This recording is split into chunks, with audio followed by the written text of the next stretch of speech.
지난 두어 주 동안 요한복음 3장과 요한복음 11장의 말씀을 함께 상고하였습니다. 오늘은 먼저 요한복음 3장의 메시지를 간략하게 생각하고 그 뒤에 우리가 오늘 본문으로 읽은 요한복음 11장 뒷부분의 말씀을 상고하겠습니다. 하나님의 말씀은 이 요한복음 3장 1절로부터 16절까지에서 하나님 나라에 들어가는 길과 영원한 생명을 얻는 길과 사람이 구원을 받는 길이 무엇인가를 밝히 가르쳐 주십니다. 사람에게 하나님의 나라와 영원한 생명과 구원만큼 복되고 좋은 것이 따로 없습니다. 그러므로 이것이 바로 복음의 요체입니다. 주님께서 하신 말씀 가운데 이런 말씀이 있습니다. 사람이 만일 온 천하를 얻고도 제 목숨을 잃으면 무엇이 유익하리요?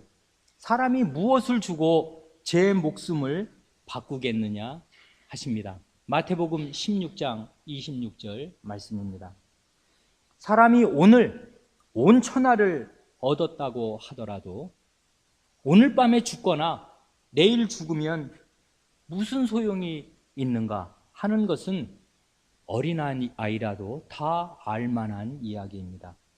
그러니 우리의 이 유한한 목숨, 길어야 100년 살고 죽을 이 생명도 온 천하를 얻는 것보다 더 소중하다면 하물며 영원한 생명, 영원히 복되고 영원히 기쁜 그 생명을 얻는 일은 얼마나 더 귀중하고 소중한 일인지 알 수가 없습니다. 그래, 이 하나님 나라에 들어가는 영원한 생명이 있는 그 나라에 들어가는 길이 무엇인가를 요한복음 3장에서는 먼저 앞에서 3장 1절부터 8절까지 성신 하나님을 중심으로 해서 그 길이 무엇인가를 가르쳐 줍니다. 하나님 나라에 들어가는 유일한 길은 위로부터 다시 태어나게 되는 길이라 하십니다. 그 길밖에는 없습니다. 이 땅에서 어머니의 뱃속에서 한번 누구나 다 태어나듯이 하나님 나라에 들어가는 사람이라면 한 사람도 예외 없이 저 위에서 하늘에서 하나님의 자식으로 잉태되고 다시 태어나야 합니다. 이것이 성신으로 거듭나야 하나님 나라에 들어가고 하나님 나라를 보게 되리라 하신 주님의 말씀의 뜻입니다. 이 거듭난다는 말은 말씀드린 대로 위로부터 다시 태어나게 된다 하는 뜻인데, 이 위로부터라는 말은 이 생명의 기원이 어디인가를 말해줍니다.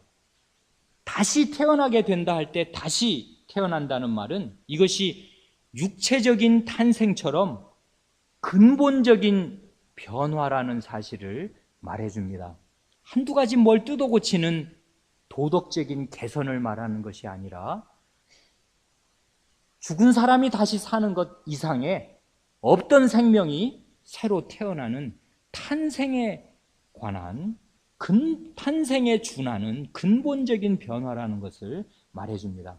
사람이 다시 태어나게 되는 일이, 아니 원래 이 세상에서 한번 태어나게 되는 것도 자기 의지로 되는 것이 전혀 아닌 것을 우리가 다 알듯이 위로부터 하늘로부터 다시 태어나게 되는 것도 사람의 뜻이나 사람의 의지나 노력으로 되는 것이 아닙니다. 오직 성신의 주권적인 일하심, 뜻, 역사로만 가능합니다. 그래, 이와 같은 사실을 요한복음 1장 12절, 13절에서는 영접하는 자, 그리스도를 말하자면 모시는 사람, 영접하는 사람, 환영하는 사람, 영접하는 자, 곧 그 이름, 그리스도의 이름을 믿는 자들에게는 하나님의 자녀가 되는 권세를 주셨으니 이는 혈통으로나 육정으로나 사람의 뜻으로 나지 아니하고 오직 하나님께로서 난 자들이니라 합니다. 여기에 3번이나 혈통이 아니다, 육정, 곧 살의 뜻, 사람의 뜻이 아니다, 그리고 다시 못 박아서 사람의 뜻으로 말미암지 않는다, 사람의 뜻으로 태어나게 되는 것이 아니고 오직 하나님께로부터 태어나게 된 사람들이다 합니다. 그러니까 이 말씀에 따를 때 우리는 우리 교회에 있는 어린 사람들을 다시 볼 필요가 있습니다. 우리 교회 초등학생, 중학생, 고등학생, 대학생쯤 되는 우리 교회 자녀들이 있습니다. 믿는 부모님 슬하에서 태어나서 상당히 자연스럽게 예수님을 믿게 된 사람들이 많습니다. 어려서부터 하나님의 말씀을 하도 많이 들어서 부모님께로부터 또 교회에 와서 하도 많이 들어서 말하자면 세뇌가 되어서 자연스럽게 믿게 된 것인가 하면 그것이 아닙니다. 이 사람들이 마음으로 예수님을 믿고 입으로 그것을 고백하여서 하나님의 자녀가 된다면은 이 사람들은 혈통으로, 그러니까 내 새끼라고, 내 아이라고, 내 피를 받았다고 하여서 하나님께로 나는 일은 세상에 없는 것이고, 내가 원한다고 하여서 사람의 뜻으로, 육정으로나 사람의 뜻으로 하나님의 자녀가 되는 법도 없는 것입니다. 오직 성신께서 전능하신 능력으로 이 사람들 안에 하신 일이 있는 것입니다. 죄인으로 태어난 그 완악한 마음을 부드럽게 하여 주시고 하나님의 말씀을 들을 수 있는 그 신령한 귀를 주셔서 언제인가부터인지는 모르지만은 그 어느 날부터 하나님의 말씀을 믿고 예수님을 마음에 모셔드리고 영접하게 된 것입니다. 그러니까 동정녀 탄생만이 놀라운 기적인 것이 아니라 우리의 자녀 한 사람 한 사람이 예수님을 믿는 믿음을 가져서 하나님의 자녀가 되었다는 사실도 기적 중에 기적입니다. 죄인 한 사람 한 사람이 위로부터 다시 태어나게 될 때마다 성신 하나님께서 태초에 천지를 창조하실 때와 동일한 그 전능한 능력을 발휘하시기 때문에, 그 전능한 능력을 쏟으시기 때문에 사람이 위로부터 다시 태어나게 되는 것입니다.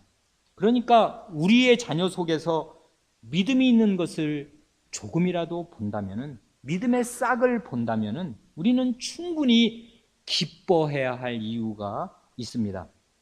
그리고 그가 아무리 어리더라도 하나님의 자녀요, 신적인 기원을 가진 신비한 생명을 가진 사람임을 알고서 그렇게 예우하여야 마땅할 것입니다. 이처럼 요한복음 3장 1절부터 8절, 요한복음의 앞부분은 오직 성신 하나님의 주권적인 사역으로만 하나님 나라에 들어가게 되는 일이 가능하다고, 이것은 사람의 힘으로 되는 것이 전혀 아니라고, 바람이 어디로부터 오며 어디로 가는지 볼 수 없고 알 수 없듯이 바람의 종족처럼 신비한 일이라고 주님께서 먼저 가르쳐 주십니다. 그러나 이것이 이야기의 전부가 아닙니다. 동전에는 양면이 늘 있잖아요. 마찬가지로 동전의 한 면이 하나님 나라에 들어가는 길, 영생과 구원을 얻는 동전의 한 면이 성신님이라면은 그 다른 면은 예수님, 예수 그리스도이십니다. 그래, 주님께서는 그 동전의 다른 면을 이 또 요한복음 3장 13절부터 17절까지 해서 또 이렇게 균형 있게 동전의 한 면만이 아니라 신비만을 강조하시는 것이 아니라 우리에게 나타난 일이 있음을 또한 가르쳐 줍니다.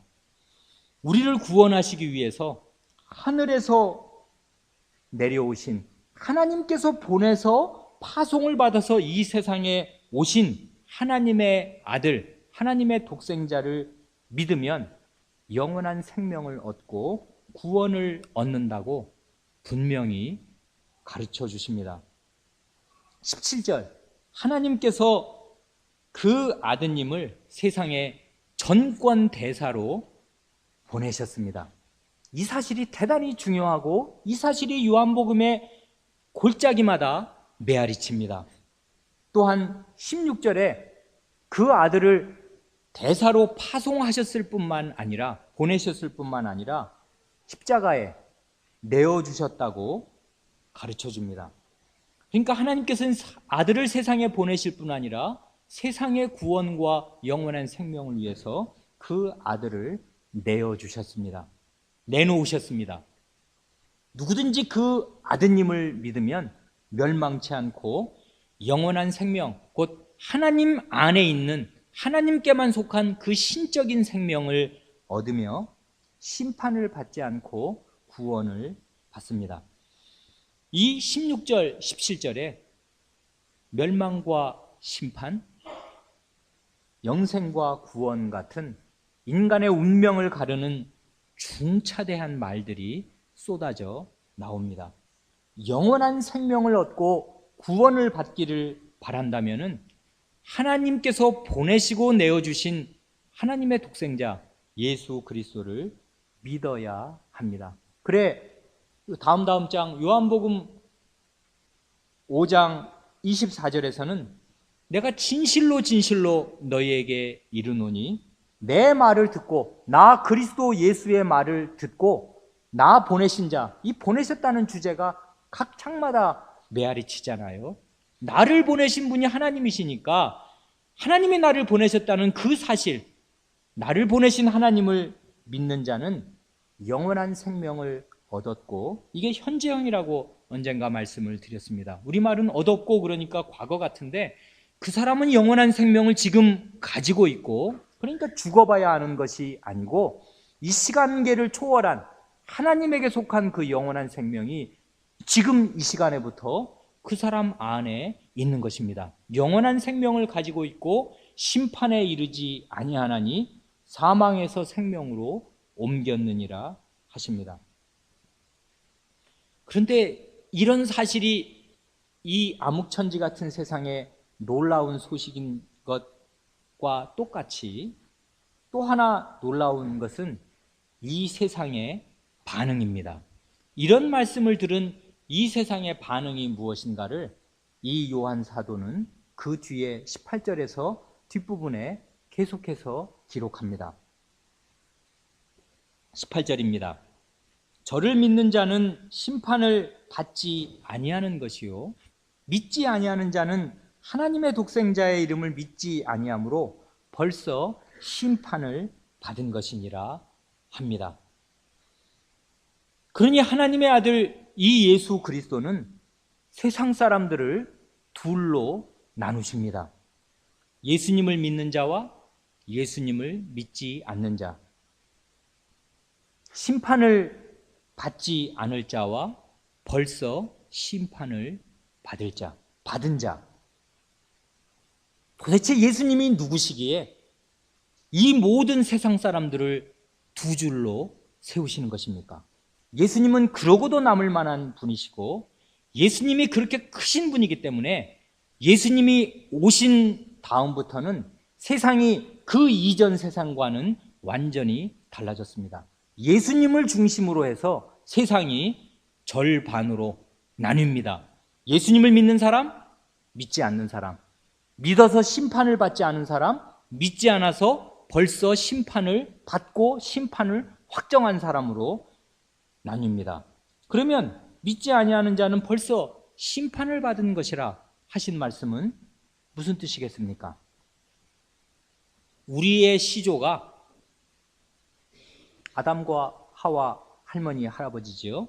우리의 시조가 에덴 동산에서 쫓겨난 그 시간 이후부터 세상은 언제든지 이미 심판과 멸망 아래에 있습니다. 그 움직일 수 없는 증거가 모든 사람이 죽고 또 죽고 썩고 또 썩는다는 사실입니다. 모든 사람이 죄를 범하였음에 하나님의 영광에 이르지 못한다 하시고 죄의 싹은 사망이라 하십니다.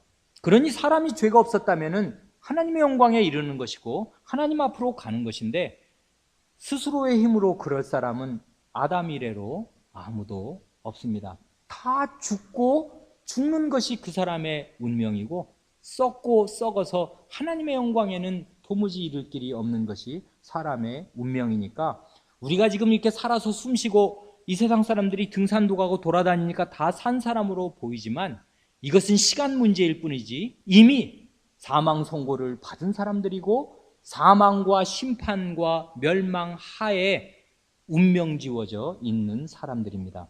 이러한 세상에 하나님께서 자신의 독생자를 보내셨습니다. 보내셨다는 말이 중요한데 원래 사신 예전에도 사신을 보내고 지금 대사를 보낼 때 사신은 원래 왕의 권위를 대표하는 존재입니다. 그런데 이번에는 왕이 자기 신하 가운데 한 사람이 아니라 부지런히 구약시대에는 신하 가운데 한두 사람씩을 보내셨지만은 이번에는 세자를 보내셨습니다. 왕이 자기의 대통을 이어받을 세자를 보내셨다면은 그 세자는 왕의 권위를 온전히 대신하는 것입니다. 왕의 아드님을 보내셨습니다. 그러니까 하나님이 세상을 이처럼 사랑하사 독생자를 주셨으냐 할 때 그 하나님의 독생자가 세상에 오셨다는 이야기는 하나님 자신이 오신 것과 완전히 똑같은 것입니다. 하나님의 독생자가 오시면 하나님의 아드님이 오신 것이고 하나님의 아드님이 오셨으면 하나님이 오신 것입니다.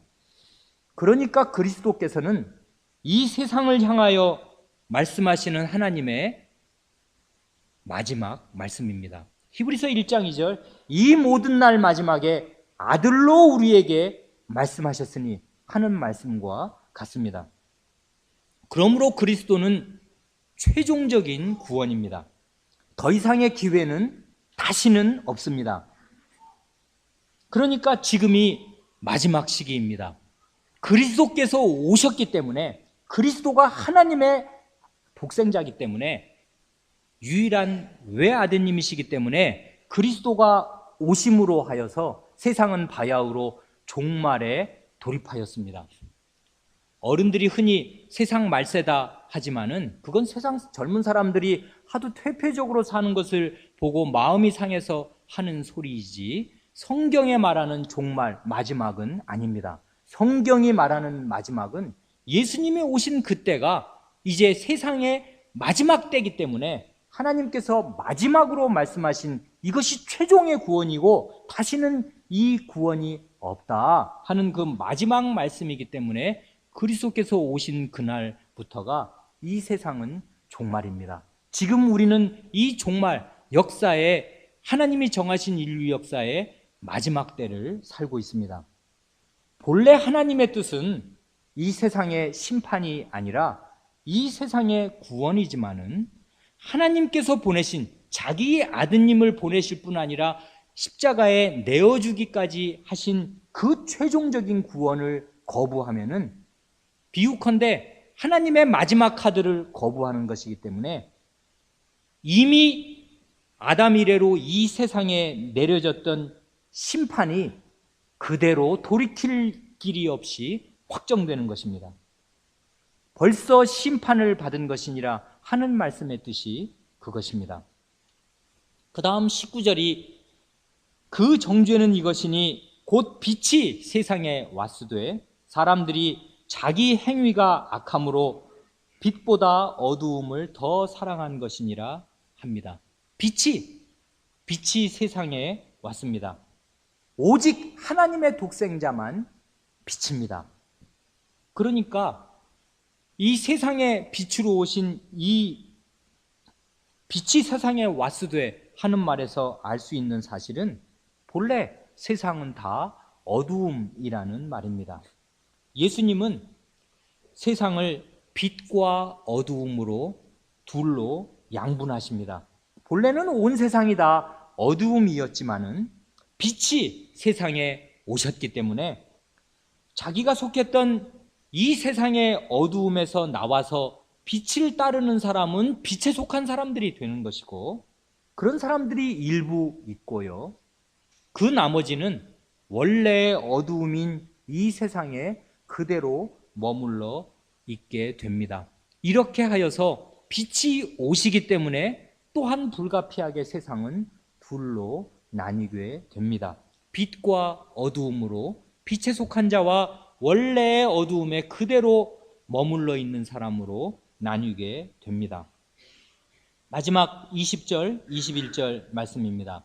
악을 행하는 자마다 빛을 미워하여 빛으로 오지 아니하나니 이는 그 행위가 드러날까 하며 진리를 좇는 자는 빛으로 오나니 이는 그 행위가 하나님 안에서 행한 것임을 나타내려 함이라.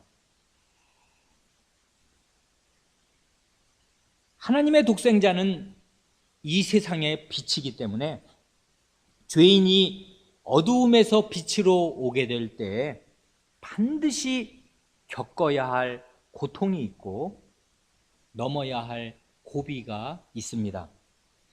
단순히 말 한마디로 저는 예수님 믿습니다, 이렇게 해서 될 일이 아닙니다. 예수님이 빛이시기 때문에 원래 어둠에 속했던 우리가 예수님께로 오게 될 때 우리의 죄가 드러나게 됩니다. 자기의 모습이 드러나게 됩니다. 치부가 드러납니다. 자기가 어두움이었다는 괴로운 사실이 드러납니다. 어두움이 폭로됩니다. 빌립보서 3장 19절에서 바울 사도가 이런 말을 한 일이 있습니다.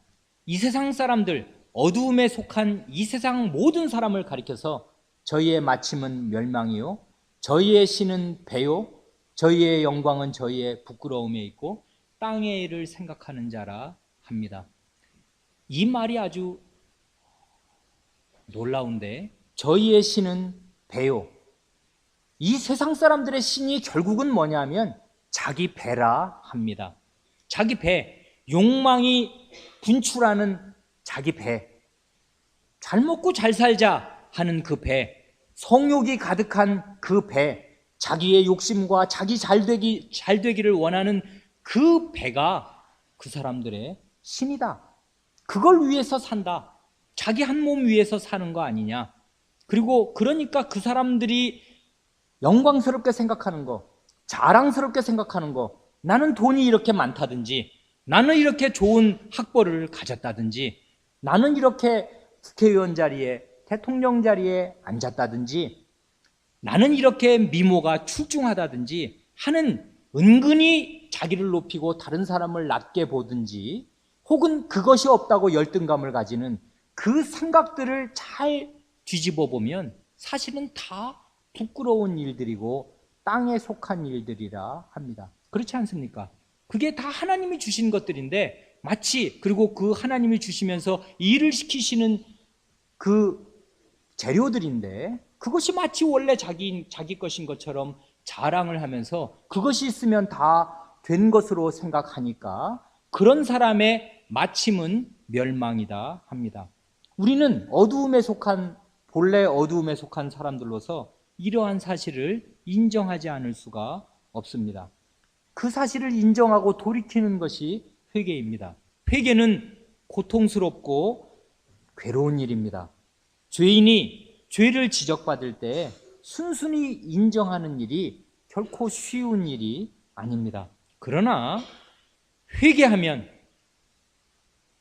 구원을 받고 영원한 생명을 받고 하나님 나라를 얻는다는 하나님 자신의 약속이 있기 때문에 그 괴로움과 고비와 그 부끄러움을 넘는 것입니다. 그래, 세례자 요한과 우리 주 예수 그리스도께서 이 세상에 오셨을 때 제일 처음 하신 말씀이 회개하라, 천국이 가까이 왔느니라 하신 말씀입니다. 회개가 천국으로 들어가는 문입니다. 자기 죄를 회개하고 자기 죄를 알고 인정해야만 빛의 나라로, 하나님의 나라로 들어갈 수가 있습니다. 그런데 이 세상은 그렇게 하지를 않습니다. 왜냐하면 자기 죄를 인정하기가 싫으니까. 이게 왜 죄냐? 뻗땡기기도 하고, 자기의 숨은 치부가 내가 원래 이런 사람이라는 것을 밝히기가 싫어서 하나님의 아드님 앞으로, 빛 앞으로 나와서 자기의 속이 다 까발려지는 것을 용인하지 않습니다. 그런 사람들은 오히려 도리어 빛을 미워합니다. 빛이 없으면 다 새까만 세상에서 사니까 니나 내나고 너나 나나 50보 100보고 나도 다른 사람만큼은 선의를 가지고 있고 나도 법 없이도 살 수 있도록 이제까지 살아왔으니 내가 무슨 그렇게 큰 죄인이냐, 이 세상에 나보다 더 나쁜 놈 허다히 많다, 이 정도 생각하면서 넘어갈 수 있는 일인데, 아니 이 예수라는 사람이 온 다음부터는 마음속에 있는 숨은 동기들, 모든 것이 죄인 것이 다 속속들이 드러나기 때문에 그 사실을 인정하고 버리기가 죄인으로서는 대단히 어려운 것이고, 그렇게 하고 싶지가 않은 사람들은 오히려 빛으로 오신 저 빛을 없애면 세상이 평안하다고 생각하는 것입니다. 그래, 이런 일이 어디 있을까 싶지만 정말 그런 일이 예수님에게 일어나고 예수님께 속한 사람들에게 매번 일어나는 것입니다. 그래, 주님께서 오심으로 세상은 이렇게 어쩔 수 없이 둘로 갈라집니다. 빛과 어두움으로, 그리스도를 믿는 사람과 그리스도를 믿지 않는 사람으로, 믿어서 심판을 받지 않는 사람과 믿지 않아서 원래 있었던 심판을 확정하는 사람들로 세상은 나뉩니다. 이와 똑같은 일이 그리스도께서 하늘로 가시고 성신을 보내주신 이 시대에도 일어납니다. 그래, 요한복음 16장 8절로 11절에 지난번에 한번 말씀드렸듯이 주님께서 성신이 오시면 이러한 일이 일어나리라 말씀하십니다. 예수님이 오셨을 때 일어난 일이 성신이 오실 때 똑같이 일어납니다.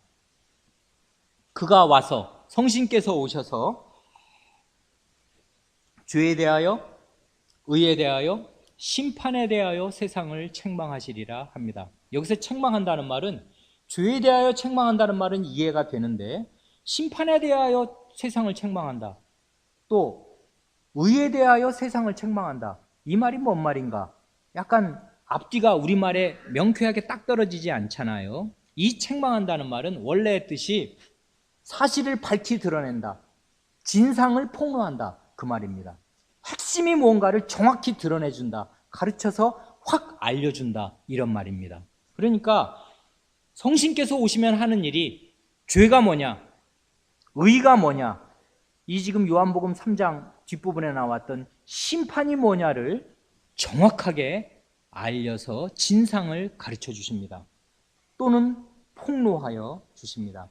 죄에 대하여라 함은 저희가 나를 믿지 아니하며 예수님을 믿지 않는 게 죄라 하십니다.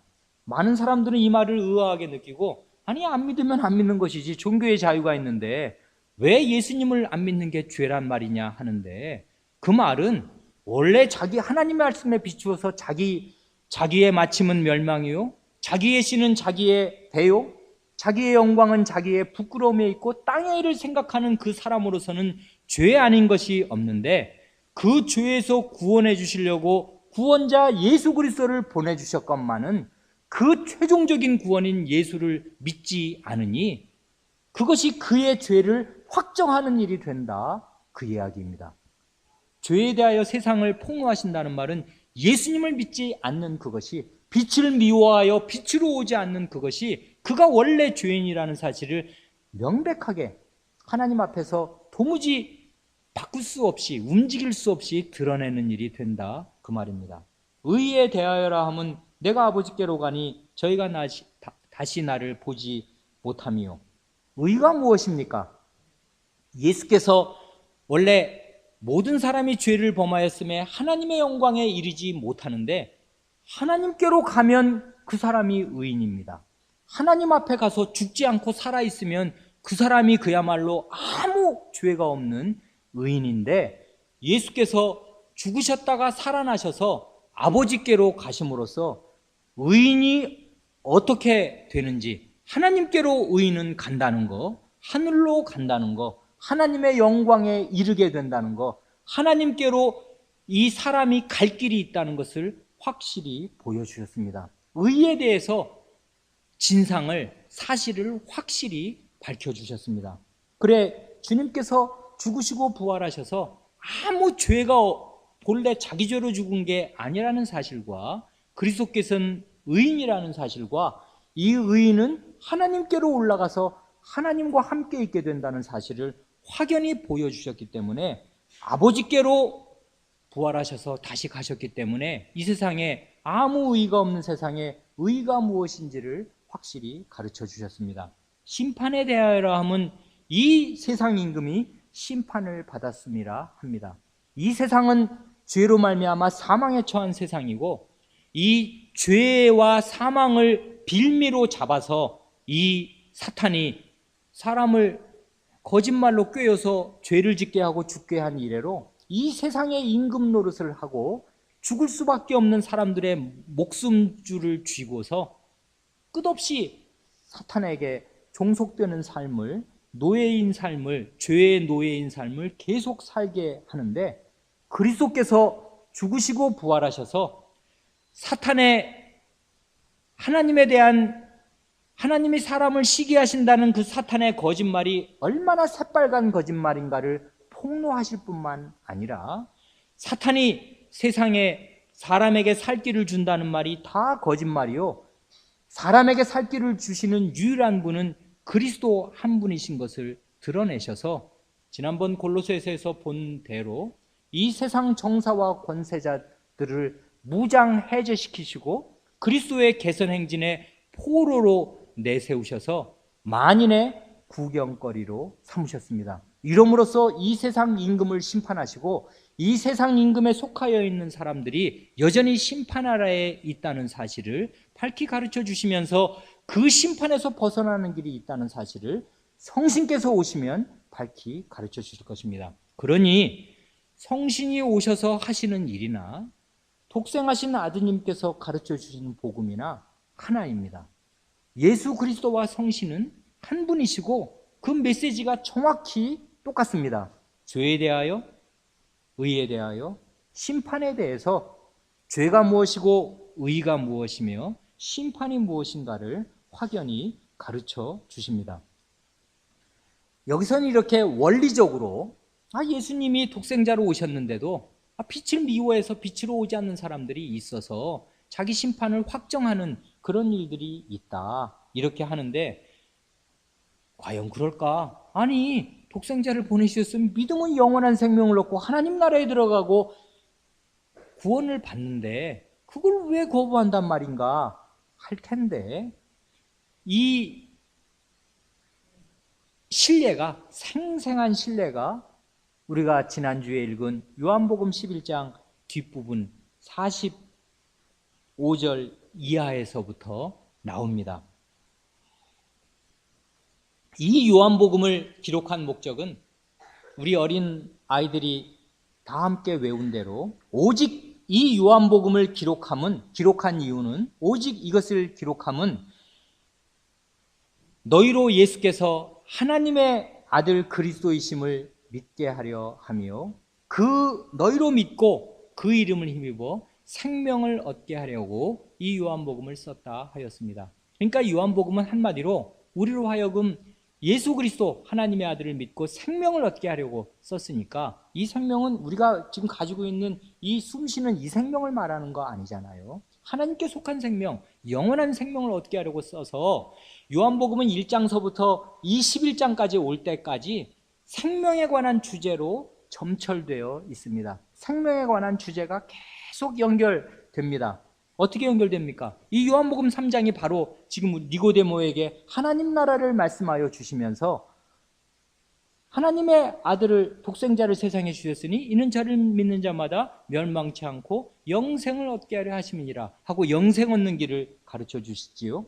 4장에 가면은 사마리아에 그 남편이 여섯 있었던 부끄러운 여자 이야기가 나올 때 그 여자와 우물가에서 대화하신 내용의 매개가 생수에 관한 얘기를 하시잖아요.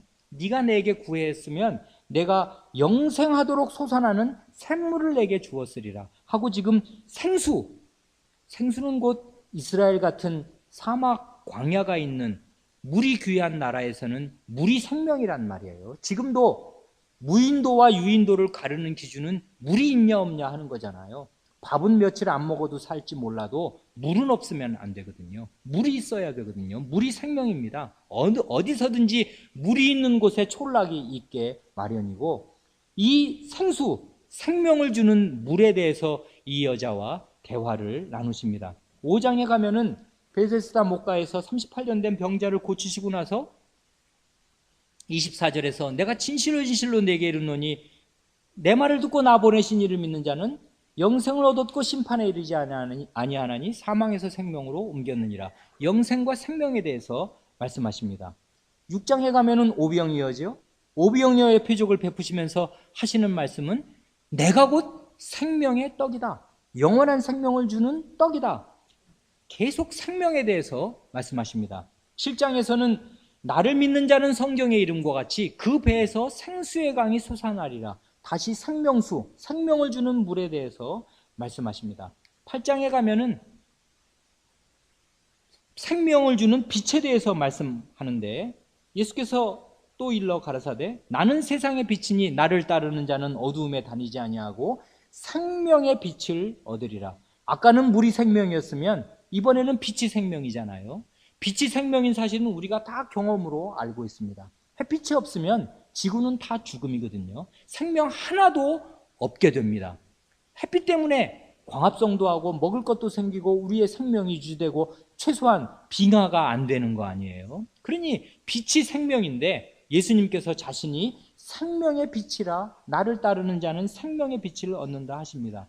그리고 9장에서는 그 빛을 생명의 빛인 사실을 입증해 주시는 날 때부터 소경된 사람의 눈을 뜨게 하여 주시는 표적을 행하십니다. 그리고 10장에서는 나는 선한 목자라 하시면서 내가 온 이유는 양으로 생명을 얻게 하고 더 풍성히 얻게 하려는 것이라 하셔서 생명과 풍성한 삶을 말씀하십니다. 그리고 나서 10장입니다. 나는 부활이요 생명이니. 최종적인 부활, 마르다가 믿는다는 마지막 날의 부활, 내가 그 최종적인 마지막 부활이니라. 네가 영생을 믿느냐? 내가 그 영원한 생명 그 자체이니라 하는 마지막 날에 있을 최종적인 부활과 시간을 초월한 이 영원한 생명을 지금 여기에서 주시는 분으로 자기를 제시하십니다. 그러니 죽음을 이기는 이 부활의 생명은 머나먼 미래에 이른 것만이 아니라 부활이요 생명이신 그분 안에서 지금 여기에 현존하는 것입니다. 최종의 부활이 예수님 안에 현존하고 영원한 생명, 이 시간계, 이게 뭐 몇만 년이 됐든 인류의 역사가 사라지고 나면 영원히 계속될 그 영원의 생명이 이 지금 내 눈앞에 계신 예수 그리스도 안에 현존합니다.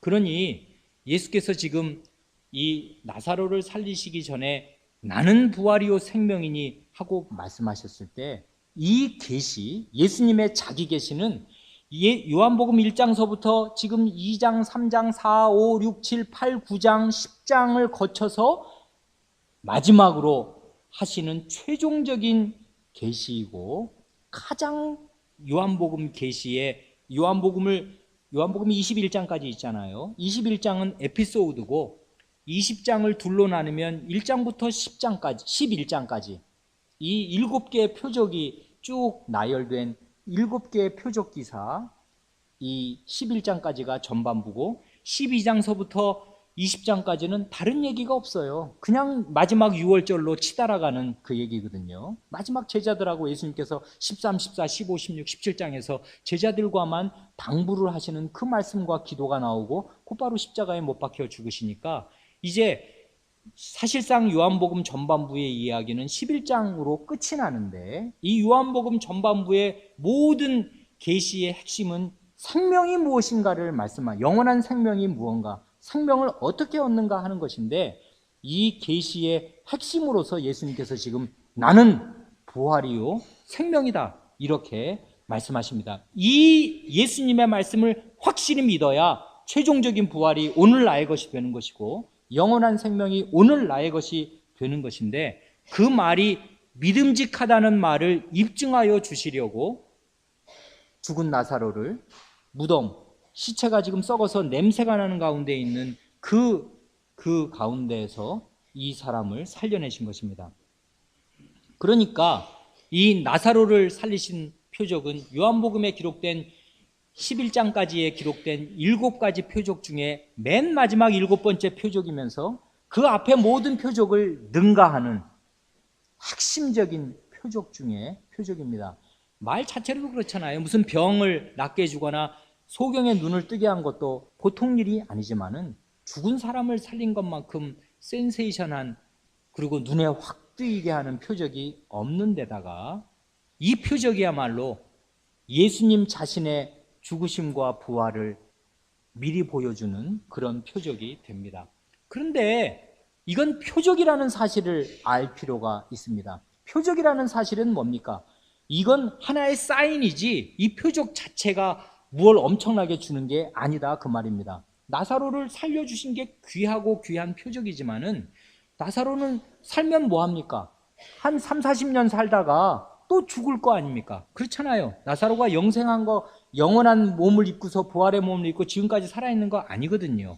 나사로 다시 땅에 묻혔지 않습니까? 그러니까 나사로를 살리신 이 크나큰 표적임에 틀림이 없지만은 그 표적의 물질적인 효용이라는 것은 20, 30년 생명을 더 연장받은 것에 불과한 것인데, 그런 물질적인 효용을 주려고 예수님이 지금 이 표적을 일으키신 게 아니라 이건 표적이란 말이에요. 예수님이 누구신가? 내가 지금 방금 말한 최종적인 부활, 마지막 부활을 가능케 하는 그 원동력인 이 사실을 너희가 믿느냐? 믿어라. 이 믿을 만한 표적이 이런 것이다 하고 믿을 만한 표적으로 증거로 제시한 증거물이란 말이에요. 그러니까 그런 표적으로 알아야 하는데 요한복음에 정말 마지막 표적이 하나 남았습니다. 그 마지막 결정적인 표적은 예수님 자신의 고난과 부활입니다. 예수님의 부활이야말로 최종적인 부활 그 자체입니다. 예수님의 부활은 이 나사로의 부활과는 전혀 질적으로 다른 완전한 부활 아닙니까? 예수님의 부활은 우리가 최종적인 마지막 날에 부활할 것을 내가 아나이다, 마르다가 고백했던 그 부활의 몸으로 예수님이 역사 가운데 부활하신 것이고, 그때 예수님 안에 숨쉬고 있었던 그 생명은 그야말로 하나님께서 주시는 그 영원한 생명 그 자체가 예수님 안에 숨쉬고 약동하고 있었습니다. 그러니 이 예수님께서 내가 부활이요 생명이다 하시면서 나사로를 살리셨을 때 주님께서는 자신이 죽으시고 이제 영원한 생명을 가진 그 몸으로 부활하실 것을 내다보시면서 이 말씀을 하셨습니다. 그러니 이 나사로의 이 표적이 대단히 중요한 표적이고, 이 표적보다 더 중요한 것은 예수님의 자기 계시입니다. 내가 누구냐? 예수님을 믿어야, 그러니까 하나님의 아들 그리스도를 믿어야 영원한 생명을 얻고, 이 영원한 생명을 얻게 하려고 이 요한복음을 쓰는데, 이 요한복음을 쓸 때 그 핵심이 예수께서 부활이요 생명이신 사실을 믿어야 그 부활을 내가 오늘 나의 것으로 가지고 그 영원한 생명을 오늘 나의 것으로 가지게 된다는 사실을 알게 하여 주려고 이 표적을 지금 요한은 쓰고 있는 것입니다. 그런데 놀라운 일이 일어납니다. 이 표적을 행했고 이 중대한 말이 예수님의 입에서 나왔습니다. 돌이켜질 수 없는 말이고, 이 말을 믿으면 부활을 얻고 생명을 얻는데, 그런데 그리고 이 말을 능히 누구라도 부인하지 못하고 믿을 만한 넉넉한 증거, 다시는 잊지 못할 이 증거를 예수님이 딱 제시하시면서 이 무덤에서 걸어오는 그 나사로, 이 붕대를 머리에 감고 온몸에 이 큰 통으로 된 수의 베옷을 입고서 이 걸어 나오는 나사로를 본 사람들이라면은 다 예수님을 믿어야 할 것 같은데, 세상이 그렇게 만만하거나 녹록하지가 않습니다. 45절, 46절에 세상의 반응이 둘로 갈린 사실을 말해줍니다. 이 사실이 우리 눈에 대단히 기이합니다. 그런데 이것이 또한 이 세상의 현실이고 사실입니다.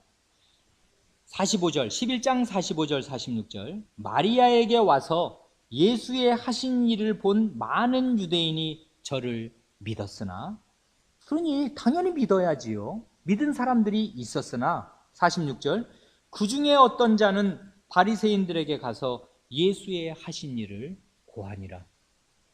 희한한 일이 일어났습니다.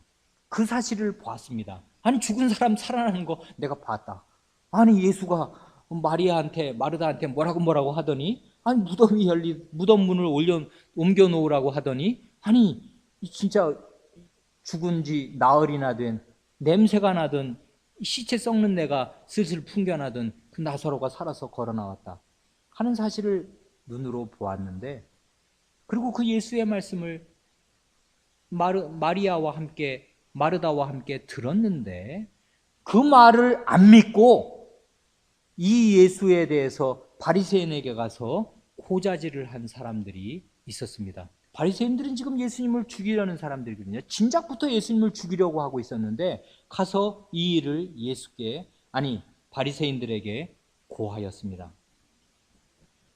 예수님의 말씀을 듣고 그 말씀이 참임을 입증하는 이 놀라운 표적을 보았으면 얼마든지 예수님을 믿을 수 있고 믿어야 할 것 같은데 믿은 사람들이 있는 반면에 바리새인 편에 붙은 사람들이 생겨났습니다.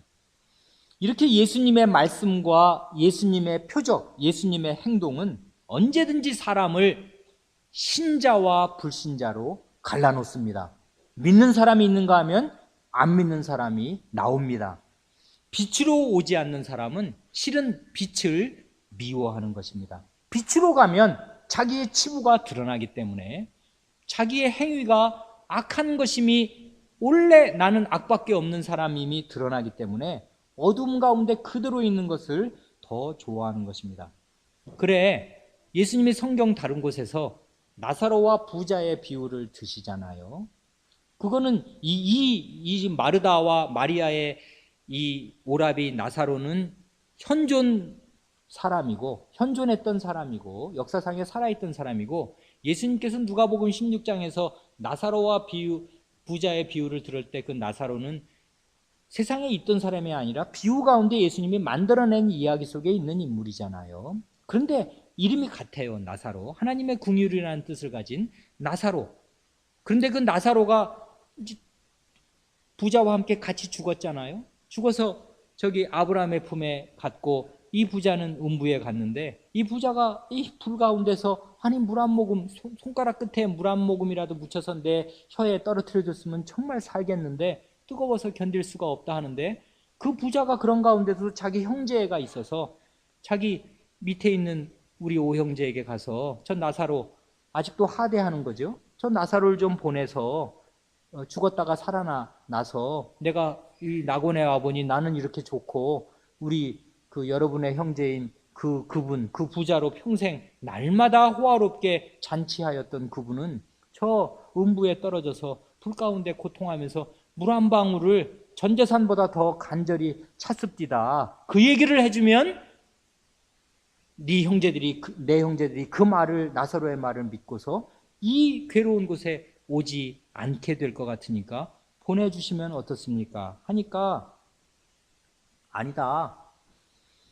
모세와 선지자들이 있으니 그들의 말을 들을지니라. 이렇게 아브라함이 대답을 하니까 아니요 아브라함이요, 아버지 아브라함이요. 죽은 자가 살아서 가야 그 표적을 보고서 사람들이 믿지. 나도 그 성경 옛날부터 다 있었는데 그거 회당에서 맨날 하는 얘기 안 믿었는데 쟤네들 내 동생들 안 믿겠지요. 죽었다가 살아가야 믿을 거 아니에요 라고 말했더니 아브라함이 하는 말씀이 모세와 선지자들에게 듣지 아니하면 죽은 자 가운데 살아나는 자가 있을지라도 권함을 받지 아니하리라. 그렇게 말을 했는데 그 말이 지금 이 진짜 역사상의 나사로, 마르다와 마리아의 오라비 나사로를 살리신 일에서 그대로 일어났습니다. 죽은 자가 살아났는데 안 믿습니다.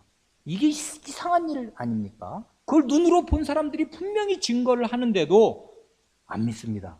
그러니까 사람은 기적신앙은 다 헛개비입니다. 기적을 보면 내가 믿으리라. 아니 정말 이 뭐 하늘이 갈라진다든지 바다가 갈라진다든지 갑자기 물이 포도주로 바뀐다든지 우리 병들었던 암이 걸렸던 내 동생이 뻘떡 암이 하루아침에 없어진다든지 이런 기적이 일어나면 내가 하나님 믿으리라 생각하는 것은 완전한 오산입니다. 불신을 그대로 드러내는 일일 뿐입니다. 사람의 믿음은 기적으로 생겨나는 것이 아니라 그리스도의 말씀, 구약부터 말씀하신 하나님의 말씀을 믿는 데서 생기는 것이고, 하나님께서 그 중대한 말씀을 하실 때마다 그 말씀이 참임을 입증하실 표적들을 보조적인 재료로 덧붙여 주셔서 이 완악한 죄인들이 하나님의 말씀을 능히 믿을 수 있게 하여 주신 것인데, 기적에 취해서, 기적의 물질적인 효용에 취해서 기적 하는 사람들은 결코 죽었다가 산 사람을 볼 때에도 믿음이 생기지 않는 것입니다. 이 현저한 이 증거가 대제사장들과 바리새인들입니다. 이 사람들이 공회를 모았습니다. 공회를 모아서 이렇게 이 사람들이 지금 표적 자체를 부인하지 않습니다.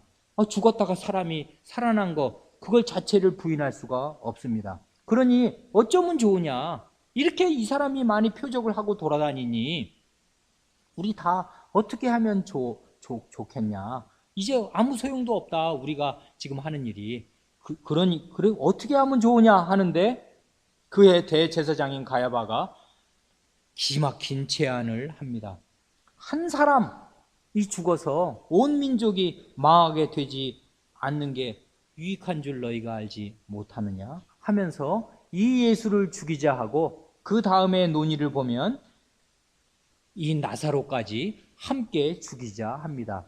이게 살아있는 표적이고 예수님이 죽은 자 가운데 살리신 그 증거물이 되니까 이 증거도 인멸해버리고 예수를 죽이면 될 거 아니냐, 이렇게 이야기합니다. 그래서 이 요한복음은 재미있게 이어져 나가는데, 예수님이 하신 가장 결정적인 표적, 우리에게 영원한 생명을 주시기 위해서 가장 중요한 말씀, 내가 곧 부활이요 생명이다 하신 그 말씀과 그 말씀을 입증하기 위한 가장 결정적인 표적, 그야말로 부활이요 생명인 것을 죽은 사람을 살려낸 것만큼 더 잘 입증할 표적이 어디 있겠어요. 그래서 일부러 죽은 뒤에도 이틀이 더 머물도록 기다리셔서 시체가 썩을 때까지 기다리셨다가 그 사람을 살려내신 이 표적을 제시하셨는데, 이 표적이 먹히지 않고 오히려 이 표적을 행하심으로 말미암아서 예수님이 죽게 되시는 그 아이러니한 일이 일어났습니다. 그런데 그 죽음을 하나님께서 바꾸셔서 그야말로 예수님이 이제는 최종적인 부활 그 자체인 사실을 예수님의 부활의 몸으로 입증하시는 그 놀라운 이 세상의 마지막 표적이, 가장 큰 표적이 일어나게 되었습니다. 이게 하나님께서 행하신 일입니다. 그래 52절에 우리에게 은혜를 끼치는 말씀이 들어있습니다. 또 그 민족만 위할 뿐 아니요 흩어진 하나님의 자녀를 모아 하나가 되게 하기 위하여 죽으실 것을 이 가야바가 미리 말했다 하십니다. 여기 그 민족, 유대 민족을 원래 구원하러, 하나님의 백성이니까요, 하나님의 백성을 구원하러 오셨는데 유대인만 위할 뿐 아니라 흩어진 하나님의 자녀, 이게 지금 다 신약의 교회들을 포함해서 하시는 말씀이고 그 속에 우리가 있잖아요. 그리스도가 부활이요 생명인 것을 믿는 우리가 바로 요 글자 안에, 흩어진 하나님의 자녀라는 요 글자 안에 우리도 포함되어 있습니다. 우리를 위해서 죽으실 것을 이 사람이 미리 말했다 합니다. 그러니 복음이 선포될 때마다, 이 예수께서 부활이요 생명이신 이 복음이 선포될 때마다 자기 죄를 회개하고 내 죄가 무엇인지를 그 빛 앞에 비추어 보아서 돌이키고 또 돌이키고 회개하고 또 회개하면서 죄를 자꾸 씻어 버리면서 그리스도를 믿어야 합니다. 그러면 영원한 생명을 얻고 구원을 얻어서 최후의 부활을 죽어봐야 하는 것이 아니라 바로 이 자리에서 확정하게 될 것입니다. 그러나 자기의 죄를 인정하기가 싫고 자기의 치부가 드러나기가 싫고 자기가 원래부터가 어두우며 내 속에 있는 거라고는 하나도 빛이 없다는 사실을 차마 인정하기가 싫어서 회개하지 않는 사람은 결국 빛을 미워하여서 자신의 멸망과 심판을 확정하는 그런 자리에 있게 될 것입니다.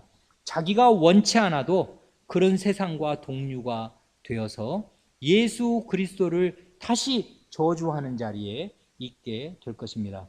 하이델베르크 여름문답 83문은 천국의 열쇠, 천국을 여는 그 열쇠가 무엇인가를 물을 때 거룩한 복음의 강설과 교회의 권징인데, 이 두 가지를 통해서 믿는 자에게는 천국이 열리고 믿지 않는 자에게는 닫힙니다 합니다. 교회의 권징이라 하지만 이 권징은 결국 하나님의 말씀을 따라서 하는 권징이니까 하나님 말씀과 한 가지입니다. 하나님 말씀대로 믿고 회개하십시오. 죄를 회개하고 믿으십시오. 그러면 천국이 열릴 것입니다.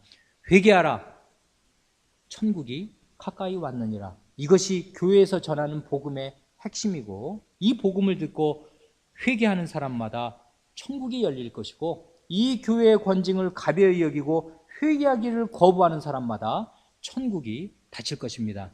이 하이델베르크 요리문답 83문이 현재형이라는 사실이 대단히 중요합니다. 나는 옛날에 예수 믿고 벌써 천국에 들어와 있는데 그게 나랑 뭔 상관? 그거는 저기 예수님 안 믿는 이 세상 사람에게 해당되는 일이지 무슨 천국에 들어와 있는 나에게 해당되겠냐? 이렇게 생각하는 사람은 이 요리문답의 핵심 중에 일부를 놓치고 있는 것입니다. 이 요리문답이 가르쳐주는 것은 거룩한 복음의 강설과 교회의 권징이 천국의 열쇠인데, 이 두 가지를 통하여 지금 현재 믿는 자에게는 천국이 지금 열리고 지금 믿지 않는 자에게는 천국이 지금 닫힌다 하는 소리입니다. 우리가 이미 예수님을 믿으면 천국에 들어와 있는 사람들이고 영생을 얻었고 가지고 있고 최후의 부활을 확정한 사람들이지만은 그것이 우리에게 실제로 와닿아 있는 건 아니지 않습니까? 우리가 지금 완전히 이만 천국에 들어가서 사는 건 아니지 않습니까? 그러니까 이 세상에 사는 동안에는 언제든지 복음 강설이 선포될 때마다 천국이 늘 새롭게 열리고, 그럴 때마다 우리는 믿음을 가지고 그 천국에 들어가야 하는 것이고, 그렇지 않고 어제까지는 믿었는데 오늘은 마음이 완악해져서 죄를 회개하라는 복음이 선포될 때 그 죄를 고집하고 회개하지 않으면 그 사람에게 그 시간에 천국이 닫히는 것입니다. 그러니 믿은 사람들 가운데 믿음을 배반하고 이 세상으로 돌아간 사람이 세상 역사에 얼마나 많으며, 가룟 유다는 그 사람이 사도였습니다. 목사 이상인 사람 아닙니까? 예수님이 사도를 파송하실 때 귀신을 내어 쫓고 죽은 사람을 살리고 모든 병자를 고치는 권세를 주어서 내보냈고, 그럴 때 다 그 일을 행한 사람이란 말이에요. 그러니 그런 사도가 그 종말이 어떻게 되는가를 볼 때 우리에게 두려움이 없지 않을 수가 없습니다. 그러니 복음 강설이 선포되는 그 자리에서 우리는 언제든지 믿어야 하고 언제든지 다시금 회개하면서 복음을 믿으면 우리에게 주어진 영생이 확정되는 것이고, 그때마다 천국이 새롭게 열려서 그 천국의 기쁨을 맛보게 되는 것이고, 그렇지 않고 어제까지 잘 믿었다가 마음이 굳어지고 완악하여져서 복음을 믿지 않고 마음을 딱 닫아버리면 그 사람에게 천국이 현재적으로 닫히는 것입니다. 그러니 복음은 우리에게 늘 양자택일을 요구하고 양자택일 앞에 우리를 늘 세워서 새롭게 회개하고 새롭게 주님을 믿고 새롭게 자신을 바치기를 요구합니다. 이것이 우리 인생이 광야 생활로 우리의 이 믿고 난 생활을 표시할 때 성경이 주는 중요한 메시지입니다. 광야는 이미 출애굽의 구원을 겪은 사람들이 들어온 곳이지만 아직 가나안에 들어가기 전 상태입니다. 우리의 인생이 바로 그렇지 않습니까? 우리가 그리스도를 믿어서 죄를 회개하고 구원을 받았지만 아직 영원한 생명, 영원한 하나님 나라를 완전히 들어가서 그것을 만끽하는 자리에 이른 것은 아니고, 우리의 요 인생이 광야 인생이니까 이런 인생에서는 현재적으로 복음 강설이 선포될 때마다 그 강설을 믿고 회개하는 일이 우리에게 언제든지 요청되는 것이고, 그럴 때마다 우리에게 천국이 열리며 그렇게 하지 않을 때마다 우리에게 천국이 닫힙니다. 기도하겠습니다.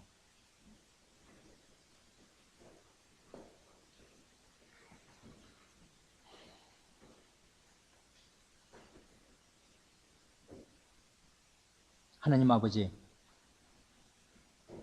죽음뿐인 이 세상 한 사람도 죽어서 시체가 썩지 않을 사람이 없는 이 죽음이 보편적인 현상인 이 세상에 생명의 길을 보이시고 썩지 않을 길을 보이시며 부활의 생명을 우리 주 예수 그리스도로 말미암아 보여주시고 누구든지 그리스도를 믿고 그리스도를 의지하는 사람마다 그가 지은 죄가 어떠하든지 그의 지난 죄가 얼마나 많고 끔찍하든지 관계없이 다 사함을 얻고 천국에 들어가며 영원한 생명을 얻고 구원을 받는다 약속하여 주시고 그 약속을 능히 믿을 수 있도록 나사로를 죽은 가운데에서 살리시는 거룩한 표적을 행하여 주시며 또한 그 표적의 실체로서 그리스도께서 택하신 자들의 모든 죄를 지시고 죽으신 가운데에서 부활하셔서 썩지 아니할 몸으로 다시 살아나신 그 일을 행하셨사오니 이 복음이 저희 앞에 항상 있게 하여 주시고 저희가 이 복음을 항상 믿고 의지하게 하여 주시고 다시는 믿지 않고 회개하지 않는 완악한 대로 돌아가는 사람이 없게 하여 주시고 언제든지 복음 앞에서 저의 마음을 겸비하게 하여서 저희의 죄를 씻고 또 씻으며 복음을 믿고 또 믿어서 저희가 얻은 이 영원한 생명이 나날이 확정되게 하여 주시고 그리하여 저희의 이름이 생명책에 기록된 사람들인 것이 저희 자신에게나 저희의 선행을 보는 다른 형제에게 움직일 수 없이 확실하게 나타나는 삶을 살 수 있게 하여 주시옵소서. 이 복된 영생의 삶이 이 교회 안에 가득 나타나게 하여 주시옵소서.